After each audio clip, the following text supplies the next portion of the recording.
नमस्कार, आप देख रहे हैं प्रोग्रेसिव इंडिया और मैं हूं आपके साथ उमंग। उत्तराखंड युवा कांग्रेस ने प्रेस कॉन्फ्रेंस कर महंगाई और जीएसटी को लेकर बीजेपी सरकार पर जमकर निशाना साधा। युवा कांग्रेस की प्रदेश प्रवक्ता मीमांसा आर्य ने हमला बोलते हुए कहा कि बीजेपी सरकार के जीएसटी लगाना तुगल की फरमान जैसा है। साथ ही उन्होंने कहा कि जहां एक और महंगाई और बेरोजगारी दिन प्रतिदिन बढ़ रही है, वहीं सरकार आम जनता पर टैक्स लगाने में लगी हुई है। साथ ही उन्होंने कहा कि कोरोना काल में बड़ी संख्या में लोगों ने नौकरी खोई, ऐसे में सरकार को नए रोजगार मुहैया कराने चाहिए। ऐसे में आम आदमी इतनी महंगाई में अपना गुजारा कैसे कर पाएगा। साथ ही उन्होंने खाद्य वस्तुओं से जीएसटी हटाने की मांग की और अगर जीएसटी वापस नहीं ली गई तो आंदोलन करने की चेतावनी भी दी है। हल्द्वानी में देवभूमि उद्योग व्यापार मंडल के पदाधिकारियों ने नगर निगम सभागार में बैठक की। संगठन के संस्थापक अध्यक्ष हुकुम सिंह कुंवर ने कहा कि जीएसटी सर्वे के नाम पर व्यापारियों का उत्पीड़न नहीं होना चाहिए। उन्होंने कहा कि इस संबंध में मुख्यमंत्री और वित्त मंत्री से बात करेंगे। साथ ही उन्होंने कहा कि अधिकारी सर्वे के नाम पर व्यापारियों को आतंकित करने का काम ना करें। संगठन की बैठक में शहर में लगातार बढ़ रही चोरियों के मुद्दे पर भी चर्चा की गई। व्यापार जो करते हैं लोग बाग, वो ईमानदारी से टैक्स देते हैं और सरकार की तरफ से भी व्यापारियों को आशा होती है कि उनको कुछ सहूलियत दी जाए। लेकिन मैं आज देख रहा हूँ कि जीएसटी के नाम पर जिस तरीके से सर्वे किया जा रहा है, एक प्रकार से व्यापारियों का उत्पीड़न है। 2 साल 3 साल लॉकडाउन रही, कारोबार बंद हो गए और उस पर बिक्री कम होना बिल्कुल स्वाभाविक है। ऑनलाइन जो बिजनेस हो रही है उससे भी व्यापार में बड़ा प्रभाव पड़ा है। अब ये कह रहे साहब पहले बिक्री आपकी 10 लाख की थी, 5 लाख की होगी, वो स्वाभाविक ही बिक्री कम होगी।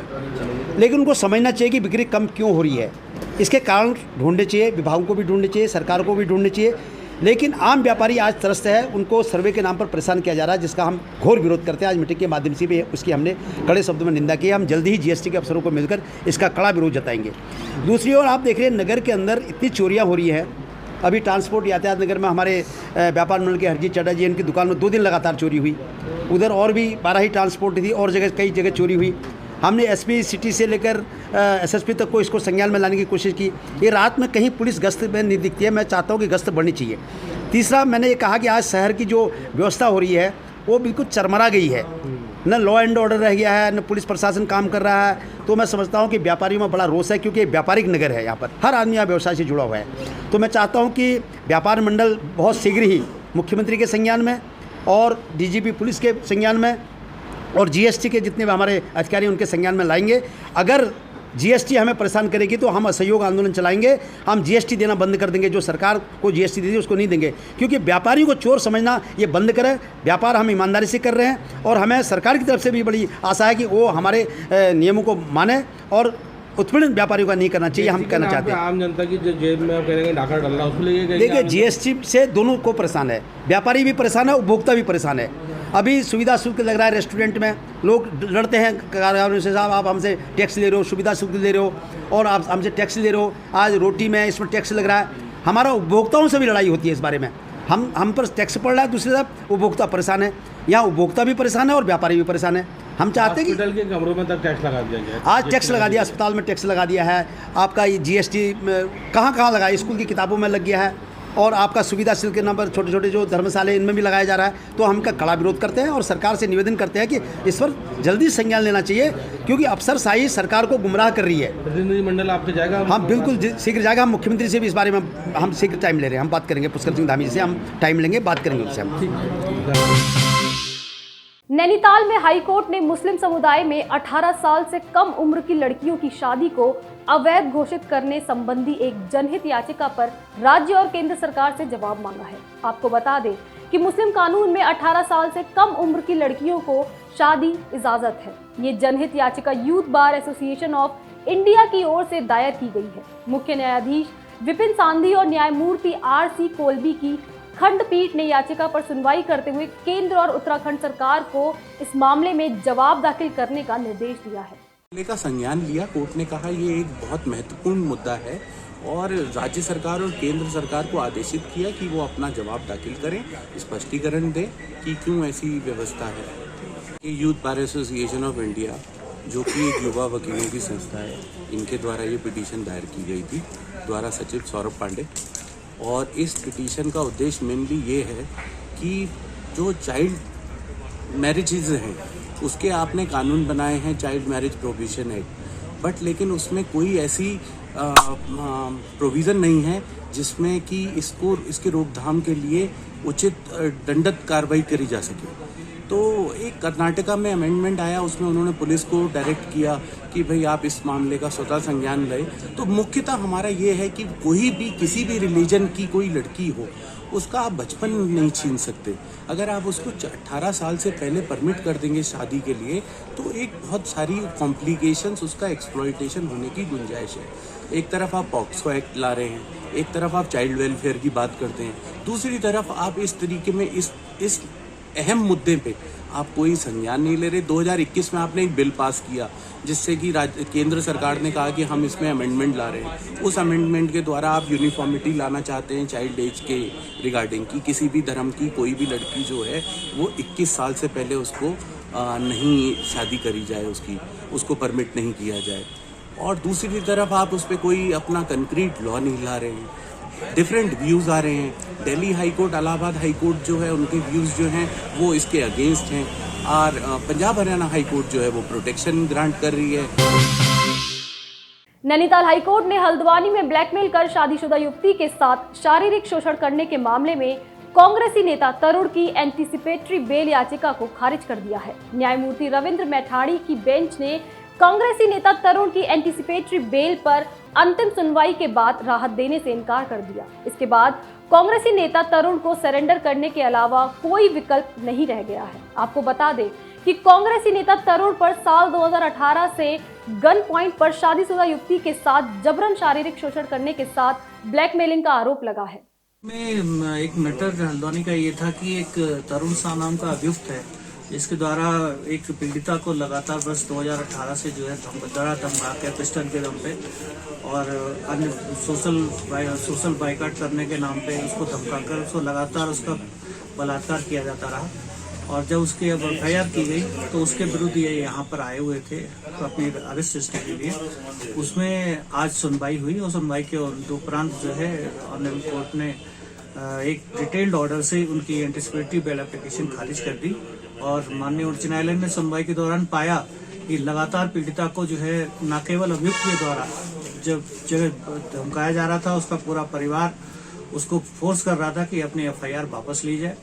न केवल ये एक वहाँ के एसएचओ दीपक बिष्ट द्वारा जो है भी अभियुक्त को गिरफ्तार करने के एवज में उससे सेक्सुअल फेवर मांगा गया, उससे पैसे की डिमांड की गई। तो ये सब बातों को मद्देनजर रखते हुए माननीय न्यायालय ने पाया ये केस जो है एंटीसिपेटरी बेल एप्लीकेशन का नहीं है और अभियुक्त द्वारा लगातार पीड़िता को धमकाया जा रहा है। इस आधार पर आज उसकी याचिका खारिज कर दी। उत्तराखंड में साइबर अपराध के मामले लगातार बढ़ते जा रहे हैं। पुलिस द्वारा साइबर अपराधों को रोकने के लिए जागरूकता अभियान चलाए जाने के बाद भी मामलों में वृद्धि हो रही है। इसको लेकर उत्तराखंड में बाहरी राज्यों से आए लोगों को अब अनिवार्य रूप से सत्यापन करना होगा। बाहरी लोगों के सत्यापन संबंधी प्रक्रिया को लेकर कुछ दिन पहले डीजीपी अशोक कुमार ने निर्देश जारी किए थे। हल्द्वानी में कुमाऊं रेंज के डीआईजी डॉक्टर नीलेश आनंद भरणे ने बताया कि मकान मालिकों के साथ साथ अब किराएदारों को भी अपने मूल निवास से संबंधित थाने से पुलिस क्लियरेंस के दस्तावेज लाकर जमा कराने होंगे। किराएदारों को शपथ पत्र भी दिखाना होगा। इसमें जो है अभी जो बाहरी व्यक्ति यहाँ किराएदार के तौर पे या कोई जॉब करने आ रहा है या कोई घरेलू नौकर है, तो जो भी किसी कारण से यहाँ के निवास करता है, रहता है, तो ये उसकी वैयक्तिक जिम्मेदारी, खुद की स्वयं की जिम्मेदारी होगी कि वो जहाँ भी रहता है वहाँ नज़दीकी थाने से अपना जो है वो सत्यापन कराकर खुद अपना ले आएगा और यहाँ एक शपथ पत्र भी देगा। उत्तराखंड पुलिस धारा जो है 82-82-3 के तहत कि जो है उसके ऊपर जो है कोई गुनाह वहाँ पे नहीं है और जो है वो जो जानकारी दे रहा है ये सही जानकारी है, तो ये अपना जहाँ वो काम कर रहा है उसके पुलिस स्टेशन में जाकर स्वयं ये जमा करेगा। अन्यथा उसके ऊपर जो है वो 83 के अंतर्गत जो पुलिस एक्ट के अंतर्गत जो है उसके ऊपर कार्रवाई की जाएगी। नैनीताल जिले में झीलों के परिस्थिति तंत्र को मजबूत करने और महाशीर के संरक्षण एवं संवर्धन के लिए आज नैनी झील में महाशीर मछली के करीब 10,000 बीज डाले गए। जिलाधिकारी धीरज सिंह गब्रियाल ने बताया कि भविष्य में नैनीताल की सभी झीलों नदियों में मत्स्य आखेट को बढ़ावा देने और महाशीर संरक्षण के अभियान में तेजी लाई जाएगी। आपको बता दें कि इससे पहले भी जिला प्रशासन ने पंतनगर विश्वविद्यालय के मत्स्य विभाग के साथ मिलकर जलीय पारिस्थितिकीय तंत्र के लिए लाभदायक ग्रास कॉर्प, सिल्वर कॉर्प और महाशीर के 1,60,000 बीज डाले थे। में मछलियाँ छोड़ी गई हैं, किस तरह का कार्यक्रम है और क्या आगे प्रोग्राम है? एक्चुअली आज का ये कार्यक्रम हमारे डिस्ट्रिक्ट मजिस्ट्रेट महोदय के सौजन्य से आयोजित किया गया है और हम लोग directorate of cold water fishery research, जो कि ICAR का एक इंस्टीट्यूट है और भीमताल में ही है लकली, तो हम लोग पूरे हिमालयन रीजन के लिए काम कर रहे हैं, लद्दाख से लेकर अरुणाचल प्रदेश तक। और दो हमारा मुख्य उद्देश्य है। एक तो ये है कि जो भी थ्रेटन्ड स्पीशीज है, बायोडाइवर्सिटी कंजर्वेशन का, जिसमें हमारे डिस्ट्रिक्ट मजिस्ट्रेट साहब का भी बड़ा इंटरेस्ट है, तो उन्होंने हमसे कहा कि भाई महाशीर का, जो कि एक one of the important threatened species है as per IUCN, International Union for Conservation of Nature and Natural Resources, तो हम लोगों ने चूँकि टेक्नोलॉजी डेवलप कर ली है महाशीर का कैप्टिव ब्रीडिंग का, हमारे साइंटिस्ट लोगों ने काम किया है, तो हमारे पास सीड था, तो उसको हम लोगों ने सोचा कि नैनीताल लेक में उसको किया जाए। और पहले भी शायद एक दो बार एक कार्यक्रम हुआ है महाशीर संवर्धन का नैनीताल लेक में, और हम लोग चाहते हैं कि इसको एक रेगुलर प्रैक्टिस बनाया जाए, हर साल इसको जो है इंट्रोड्यूस किया जाए। साथ साथ एक प्रयास ये भी है कि कॉमन कार्प एक मछली है जो यहाँ ज़्यादा हो गई है, जिसका कि फीडिंग नेचर है निबलिंग का, मतलब मिट्टी को खोद खोद के अपने खाने को ढूंढती है, तो उसको निकालने का भी प्रयास चल रहा है। उस दिशा में भी कुछ कार्यक्रम डिस्ट्रिक्ट प्रशासन ने बनाया है। तो हम लोग लगातार इस प्रयास में हैं कि अगर हम लद्दाख में कर सकते हैं, हम अरुणाचल प्रदेश में कर सकते हैं, तो हम लोग तो उत्तराखंड में हैं और नैनीताल डिस्ट्रिक्ट में ही हैं। तो ये हमारे लिए सौभाग्य की बात है, खुशी की बात है कि अगर हम कुछ कर सकें, जिससे कि महाशीर, जो कि बताया जैसा कि मैंने, थ्रेटन्ड स्पीशीज और एंगलिंग के लिए बहुत ही पॉपुलर है। एक्चुअली विदेशों से लोग भी आते हैं, एंगलिंग करते हैं, और इसके थ्रू हम स्पोर्ट्स फिशिंग को भी बढ़ावा दे सकते हैं, जिससे लोगों का आमदनी भी बढ़ सकती है और हमारे जो ये जल हैं, नदियाँ हैं, तालाब हैं, झीलें हैं, इनका रखरखाव भी अच्छे से हो सकता है। और आप लोगों को पता है कि मछलियों को देखिए तो आदमी को बड़ी प्रसन्नता होती है, बड़ा अच्छा लगता है। मत्स्य पालन के क्षेत्र में भी कोई काम कर रहे हैं? मत्स्य पालन के क्षेत्र में तो हम इतना ज़्यादा काम कर रहे हैं कि मैं चूँकि उसके बारे में बात नहीं करना चाहता था, क्योंकि ये अवसर नहीं था। अदरवाइज ये एक मछली है जो कि सन 1900 में अंग्रेज़ों ने इस्टेब्लिश किया था, इंडिया में लाया था, जिसका नाम ट्राउट रहने वाला है इसका। उसमें देखिए आप, इसके लिए आप लोगों को पीछे जाना पड़ेगा 2008 में, जब 18 सितंबर में हम लोगों ने एरेशन स्टार्ट किया था यहाँ पे। उस समय नैनीताल लेक में जो DO लेवल था बहुत ही कम था, और उस समय आपका महाशीर सर्वाइव नहीं कर पाता, तो आपके 8 मीटर के नीचे आपका कोई भी इकोसिस्टम, कोई भी चीज़ आपका एग्जिस्ट नहीं कर रही थी। लेकिन एरेशन के बाद वाटर की क्वालिटी बढ़ी, और उस दौरान हम लोगों ने लगभग फर्स्ट ईयर में लगभग 50,000 के करीब महाशीर, सिल्वर कार्प, इनको इंट्रोड्यूस किया था। और बायो मैनिपुलेशन के प्रोसेस को मेंटेन करने के लिए इस झील के लिए जो हानिकारक मछलियाँ थी, पुंटियस होगी, गंबूशिया होगी, इनको हम लोगों ने हटाया था। और साथ ही साथ जो कॉमन कार्प आप देख रहे होंगे यहाँ पे लेक के किसी भी कोने में अगर आप जाएंगे तो एक काली सी मछली आपको दिख रही होगी, जो 1-1.5 किलोमीटर से ऊपर की होगी। तो इन मछलियों को हम लोगों ने हटाया था। तो अभी जो रिसेंटली हम लोगों ने पंतनगर यूनिवर्सिटी के माध्यम से यहाँ पे सर्वे कराया, तो इस पे जो कॉमन कार्प है उसकी संख्या लगभग 60% के करीब है, बढ़ गई है, जितनी भी मछलियाँ आपके यहाँ पे नैनीताल लेक में हैं।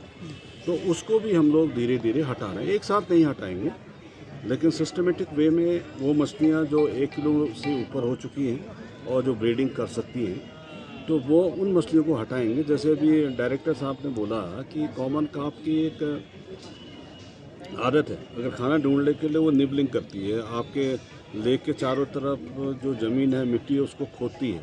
तो कहीं ना कहीं एक कारण ये भी बन सकता है आपका, जो अगर आप ग्रैंड होटल के सामने भी अगर आप जा रहे हो, जहाँ पर लगातार भूधसा हो रहा है, तो इस जगह पे भी एक लैंडस्लाइड और उसका भी एक भूधसाव का भी एक कारण बन सकती है। इसलिए हम लोगों ने DCFRA जो कोल्ड वाटर फिशरीज के डायरेक्टरेट हैं, उन लोगों से बात की, और वो केवल नैनीताल के लिए नहीं, वो पूरे जितने भी हमारे लेक्स हैं उनके लिए हम लोगों ने बात की। हम सिस्टमेटिक वे में एक चरणबद्ध रूप से हम लगातार महाशेर जो इंडेंजर्ड आपकी स्पेसीज़ है उसको भी हम इंट्रोड्यूस लगातार करते रहेंगे, और वो मछली जिसको हमें निकालना है हम उनको चरणबद्ध रूप से उसको निकालेंगे। सर, नैनी झील में क्या एंगलिंग शुरू की जा सकती है, क्योंकि मछलियों की तादाद बड़ी है, तो पर्यटन को नया क्षेत्र मिल सकता है एंगलिंग इसको थोड़ा सा सोचते इसलिए है कि अभी तक तो यहाँ पे बैन एंगलिंग पे, तो उसको मैं ज़रा एक्सप्लोर कर रहा हूँ, क्यों ना हम इस पर भी एक एंगलिंग का परमिट हम लोग जारी करें। डोईवाला में 2 नाबालिग लड़कियों के अपहरण के मामले में पुलिस ने आरोपी को 3 घंटे के अंदर ही गिरफ्तार कर लिया है। साथ ही पुलिस ने दोनों नाबालिगों को सुकुशल परिजनों के सुपुर्द कर दिया है। बताया जा रहा है कि आरोपी दोनों नाबालिगों को बिहार ले जाना चाहता था, लेकिन इससे पहले ही आरोपी पुलिस के हत्थे चढ़ गया। लाल तप्पड़ चौकी में एक शख्स ने अपनी 13 साल की बेटी और उसके दोस्त की 10 साल की बेटी, जो कि एक भंडारे में गई थी, लापता हो गई, जिसके बाद से पुलिस ने मामले में तुरंत कार्रवाई करते हुए जांच शुरू कर दी थी। वहीं क्षेत्रवासियों ने लाल तप्पड़ चौकी इंचार्ज विकेंद्र कुमार चौधरी को सम्मानित किया। आज हम लाल तप्पड़ चौकी में सभी जनप्रतिनिधिगण एकत्र हुए, क्योंकि परसों हमारे यहाँ से 2 बच्चियों का अपहरण हो गया था, जिसको हमारे पुलिस चौकी का स्टाफ चौधरी विकेंद्र सिंह और हमारे कोतवाल जो हैं मनोज मैनवाल जी और SI साहब कविंदर राणा जी, सभी ने अपनी तत्परता दिखाते हुए बच्चियों को सकुशल 3 घंटे के अंदर बरामद कर लिया, और जो आरोपी था उसे गिरफ्तार करके कल जेल भेज दिया गया। इसके लिए हम उनकी यहाँ पर बहुत ही सराहना करते हैं कि उन्होंने अपनी सूझबूझ से जो यहाँ पर अपहरण करता था उसकी साजिश को नाकाम किया। हम ऐसे अधिकारियों का यहाँ पर बहुत बहुत धन्यवाद करते हैं और चाहते हैं कि हमारे क्षेत्र में इस तरह के अधिकारी रहेंगे तो हमारा भी मनोबल बढ़ा रहेगा। को ज्ञात है, कल के अखबार में भी ये घटना हमारे लाल तप्पड़ क्षेत्र में हुई थी। 2 नाबालिग बच्चियों का अपहरण एक युवक द्वारा किया गया था, जो बिहार से युवक था। तो आज सभी जनप्रतिनिधि और सभी क्षेत्र के माजरी ग्रांट क्षेत्र के लाल तप्पड़ चौकी क्षेत्र के सभी जनप्रतिनिधि यहाँ पर एकत्र हुए हैं और पुलिस प्रशासन को बधाई देते हुए शॉल उड़ाकर उनका धन्यवाद ज्ञापित किया गया। क्षेत्र में बहुत सारी ऐसी घटनाएं हो रही हैं और हमारे जो यहाँ पर चौकी प्रभारी विकेंद्र कुमार जी हैं, इनके द्वारा बहुत एक अभियान के तहत काम किया जा रहा है, चाहे वो नशे से संबंधित हो, चोरी से संबंधित हो या अपहरण के संबंधित हो। तो आज सभी जनप्रतिनिधि की टीम उनका धन्यवाद ज्ञापित करने यहाँ पर पहुँची थी कि इस तरह की तत्परता आपने दिखाई कि आपने एक बहुत बड़ी दुर्घटना होने से बचा लिया, किसी की बच्चों की ज़िंदगी को बचा लिया। डोईवाला ब्लॉक की सभी 36 ग्राम पंचायतों में पिछले 3 साल के अंदर हुए मनरेगा के कार्यों का स्थलीय निरीक्षण के बाद सोशल ऑडिट किया गया। कई ग्राम पंचायतों में राज्य और केंद्र सरकार की ओर से मनरेगा में कराए गए सभी कामों का स्थलीय निरीक्षण गांव में ही 4 सदस्यीय टीम ने किया और फिर इसके बाद ब्लॉक सभागार में ब्लॉक स्तरीय सोशल ऑडिट किया गया। डोईवाला ब्लॉक के खंड विकास अधिकारी जगत सिंह ने इसकी जानकारी देते हुए बताया कि हर साल ग्राम पंचायत में होने के मनरेगा के कार्यों का ऑडिट होता था, लेकिन पिछले 2 साल से कोरोना के चलते ग्राम पंचायत में मनरेगा के कामों का ऑडिट नहीं हो पाया था। इसलिए अब 3 साल के कार्यों का सोशल ऑडिट साडा की टीम द्वारा किया गया। ये हमारा जो पूर्व में पिछले 3 वर्षों में मनरेगा योजना के तहत ग्रामीण क्षेत्रों में जो भी कार्य किए गए हैं, तो भारत सरकार और राज्य सरकार के मानकों के तहत उनका एक सोशल ऑडिट किया जाता है और उसके द्वारा प्रत्येक ग्राम पंचायत में 3 सदस्यों की एक समिति आती है और उस 3 सदस्य कमेटी के द्वारा सारे कामों का स्थलीय निरीक्षण किया जाता है और जो फाइल तैयार की जाती है उनका निरीक्षण किया जाता है। तो इसमें सबसे पहले जो ग्रामीण क्षेत्रों में ऑडिट किया गया, उसके बाद वहाँ पर जो प्रकरण हुए वहाँ पर लास्ट दिन सुनवाई हुई और उसके बाद सारी पंचायतों का लास्ट में आकर के एक ब्लॉक स्तर पर सुनवाई होती है। तो आज उसी की जन सुनवाई। कौन कौन लोग शामिल हैं इसमें, कौन लोग करते हैं ऑडिट में? ये राज्य सरकार के द्वारा जो ग्रामीण क्षेत्रों के कुछ स्वयंसेवक लोग होते हैं उनको उसाटा की टीम में जोड़ा जाता है। फिलहाल के लिए इतना ही। बाकी ऐसी तमाम खबरों के लिए हमारे चैनल को सब्सक्राइब करें, शेयर करें, लाइक करें।